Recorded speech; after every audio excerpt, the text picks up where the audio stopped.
Hello friends, welcome to Disha's tasty kitchen. आज आपण बडीशेपचे सरबत बनवणार आहोत। ते दोन पद्धतीने बनवले जाते, एक इन्स्टंट आणि एक स्टोर करण्यासाठी। स्टोर करण्यासाठी जे सरबत बनवतात त्याची आता आपण रेसिपी बघणार आहोत। हे उन्हाळ्यात खूपच उपयुक्त असं सरबत आहे। लहान मुलांपासून मोठ्यांना पण याची टेस्ट खूप आवडते।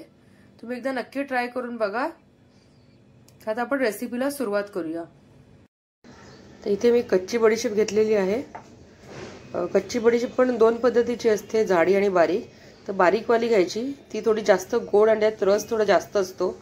आणि जाडी बडीशेप आहे ती खास करून लोणच्यासाठी वगैरे वापरतात। ह्यात मी आता जवळपास 1.5 ग्लास पाणी घालते। आणि आपल्याला हे मिनिमम 8 ते 10 तास भिजत घालायचं आहे। मी आता ओव्हरनाईट हे ठेवते।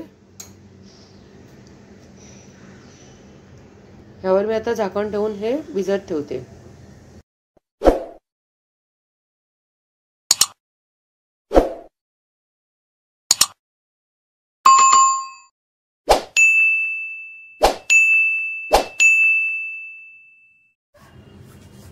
इथे मी आता ही पत्री खडी साखर घेतलेली आहे। तुम्ही मोठी खडी साखर घेतली तरी चालेल, पण साध्या साखरेपेक्षा खडी साखरच वापरावी, कारण ती गुणकारी पण असते।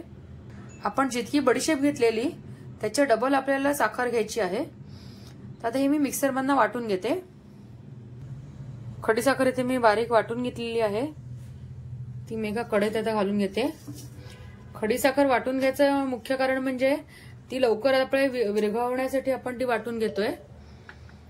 त्यात मी अर्धा ग्लास पाणी घालते। आता आपल्याला ही साखर पूर्ण विरघळवून घ्यायची आहे। मी आता गॅसचा फ्लेम थोडा लहानच ठेवते, कारण तोपर्यंत आपण दुसरी प्रोसिजर करायची आहे। त्यात मी 10-12 वेलदोडे घालते।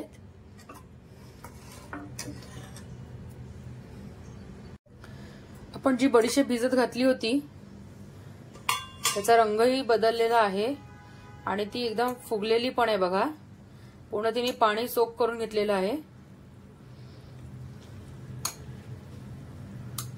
आता आपण ही मिक्सर मध्ये वाटून घेऊया।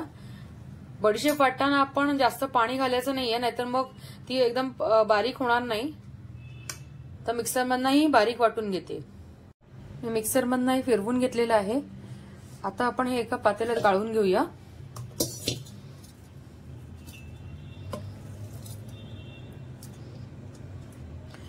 आणि इथं उरलेली जी बडीशेप आहे ती पण मी आता फिरवून घेते।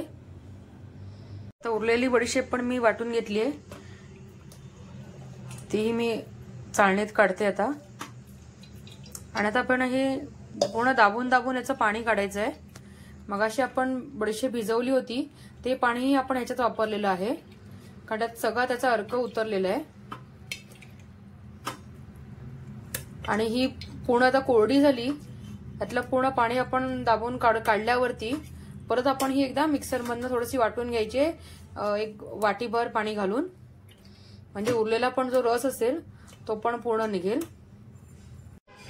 आता मी त्यातला थोडासा भाग घेऊन त्यात पाणी घालून मी वाटून घेतलेला आहे। असाच उरलेला हा जो चौथा आहे त्यात पण मी थोडं थोडं पाणी घालून ते पण वाटून घेणार आहे। आता मी ह्याच्या सकटच आपल्या ते साखरेच्या मिश्रणामध्ये घालते। ह्याच पद्धतीने ही उरलेली बडीशेप आहे ती पण मी परत एकदा वाटून घेऊन त्या मिश्रणात मिक्स करणार आहे। आता फायनली उरलेली बडीशेप पण मी वाटून ह्यात घालते। गॅस पण मी आता मोठा करून घेतलेला आहे। त्याचबरोबर आपण हे जी गाळून घेतलेला रस होता जो, तोही मी आता ह्यात ऍड करते। तुम्हाला वाटेल माझं एकत्रच सगळं ऍड करायचं होतं, तर मग आधी ही प्रोसिजर एवढी का करून घेतली। तर त्याला एक महत्वाचं कारण आहे, म्हणजे आपण जी आधी अर्धी वाटून घेतली आणि त्याचा दाबून रस काढला, त्यामुळे त्यातला एक्स्ट्रा रस आपला निघाला। जर आपण डायरेक्टच अशी शिजत ठेवली असती तर तेवढा त्याचा रस निघाला नसता। आता आपल्याला ही जवळपास 12 ते 15 मिनिटं आपल्याला हे उकळवून घ्यायची आहे। आता हे 15 मिनिटं व्यवस्थित उकळवून घेतलेलं आहे। छान उकळी आलेली आहे आणि बडीशेपचा मस्त खमंग वास पण येतोय। आता मी गॅस बंद करून घेते आणि मिश्रण गार झाल्यावरती मगासारखं चाळणीतून गाळून घेते. आपल्याला घट्ट हे गाळून घ्यायचे.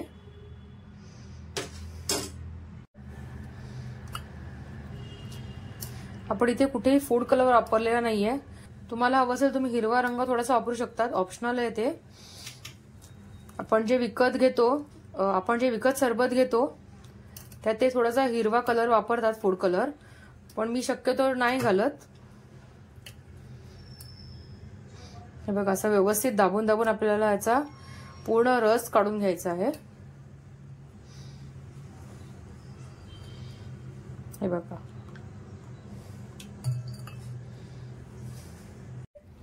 आता आपलं हे सरबत रेडी आहे. हे पूर्ण गार झाल्यावरती मी ते फ्रीज मध्ये ठेवते आणि थंड झाल्यावरती मग आपण त्याचं सरबत बनवायचं आहे. आपलं बडीशेपचं सरबत आता गार झालेलं आहे.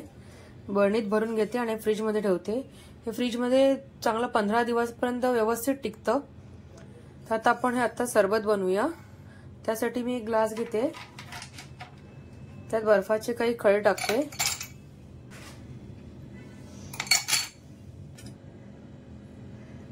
त्यामध्ये मी थोडंसं सरबत ओतून घेते आणि वरून थंड पाणी घालते. फ्रेंड्स, आपलं हे रिफ्रेशिंग असं बडीशेपचं सरबत पिण्यासाठी रेडी आहे. तुम्हाला कसा वाटला आजचा व्हिडिओ? आवडला असेल तर लाईक करा, शेअर करा, चॅनलला सबस्क्राईब करा आणि बेल बटनला क्लिक करा. थँक्यू.